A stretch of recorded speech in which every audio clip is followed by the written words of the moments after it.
Hello everyone, in this video I'm going to be helping you identify functional groups. For the students asking me, do I really need to know this? Yes, you need to know this, especially for naming. The way that you name really depends on the functional groups that you have. And two, for the students that are like, how am I going to memorize all of this? Okay, I aced OChem 1 and 2, and I'm going to give you my mnemonics, my tips, my tricks to memorize all these groups. Again, I'm going to group them together to make it much easier for you to memorize, so please stick around. So in this first example, you have an RX. When I'm saying R, I'm talking about alcohol. So like if you have like a CH3, a CH2, CH3, CH2, CH2, CH3, again, and so on, that is going to be my R. And if I have an X, it's going to be a halogen. Again, the R is referring to like a methyl, ethyl, butyl, propyl for my more advanced students. The X is the halogen, and halogen is going to be like a chlorine, bromine, iodine, okay? So if you put those together, an alkyl and a halogen is alkyl halide. In this next group, you're going to see a phenyl. Sometimes you can hear the word arene, but know that phenyl is more common. Now, notice that all of these groups have a carbonyl, a carbon double bonded to an oxygen. So, trick question, is this a functional group? No, it's not a functional group. Is it part of a functional group? Yes, it's part of many functional groups. So remember that carbonyl itself is not a functional group, but it is part of many different functional groups, as you can see. So for the first one I'm going to show you is a ketone. So R, carbonyl, R. So a ketone, how are you going to remember the word ketone? So think about a lock and a key, right? So the key goes in the middle of the lock. So the carbonyl is in the middle of an R, of two R groups. So R, carbonyl, R, so the ketone, the key goes in the middle, so the carbonyl goes in the middle of the R groups. Now, if you have an R carbonyl hydrogen, you're going to have an aldehyde. For those of you that are like, how am I going to remember aldehyde? So hide, you can think hydrogen and hiding from the carbonyl. So the hydrogen is hiding from the carbonyl, so that's aldehyde.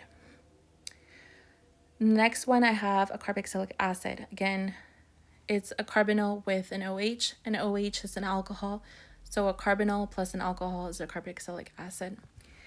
In this next example, you're going to have an anhydride. Unfortunately, I don't have a mnemonic for this one because it's just a very different molecule, but yes, you need to know that this is an anhydride. Now, in this next example, you're going to have an ester. It's a carbonyl and an oxygen. So how do you remember ester? So the way that I memorized it and showed my friends my mnemonic was ester coos at night. And some of you are like, what? Okay, so bear with me. So Esther sounds like a girl name, right? It sounds like a baby's name. And what do babies do? Babies coo, C-O-O. So carbonyl, O, C-O-O. Got it? So Esther coos at night. Now, if you have an ester, but you have a sulfur, then it's going to be a thioester. For your information, anytime you see the word thio, automatically that means that you have a sulfur in that group. And so if you look at thioester, it's an ester, but you're replacing that oxygen with a sulfur, hence the word thioester. Now, in these next examples, on the first row, I'm only showing you the ones with nitrogen. I want to also preface this by saying, in some of these that you're going to see primary, there are different ways to classify them. So for amines, there are different ways to classify amines, primary, secondary, tertiary.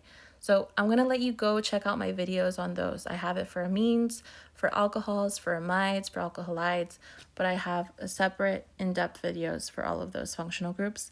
But in this video, I just want to show you and expose you to the different functional groups. So in this first example, I have a primary amine. Again, it's just the nitrogen is attached to one R group. But again, if a nitrogen is attached to two R groups, it would be a secondary amine. If it's attached to three R groups, it would be a tertiary amine. But again, there is no carbonyl. If you have a carbonyl with a nitrogen, again, that's going to be an amide. In this example, is a primary amide. Now, if you have a carbon triple bonded to a nitrogen, it's going to be a nitrile. So if you have a carbon triple bonded to a nitrogen, nitrile. If you have a carbonyl and a nitrogen, amide.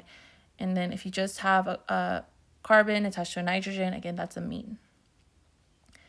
Now, in the next example, you have an alcohol. An alcohol, like I said earlier in the video, is an OH.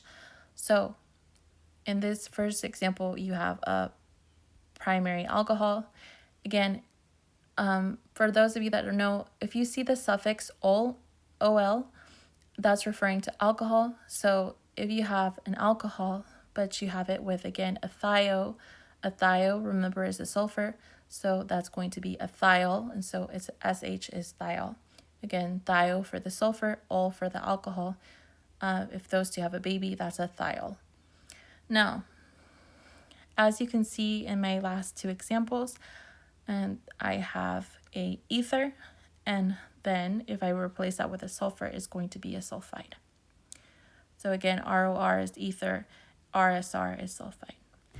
Again, it takes time to create this video, to create this content. So if you like it, please follow, like, and share. If you didn't understand all these functional groups on the first try, don't panic. Just rewatch the video as many times as needed to have them down. I hope my mnemonics help. Again, thanks again for watching.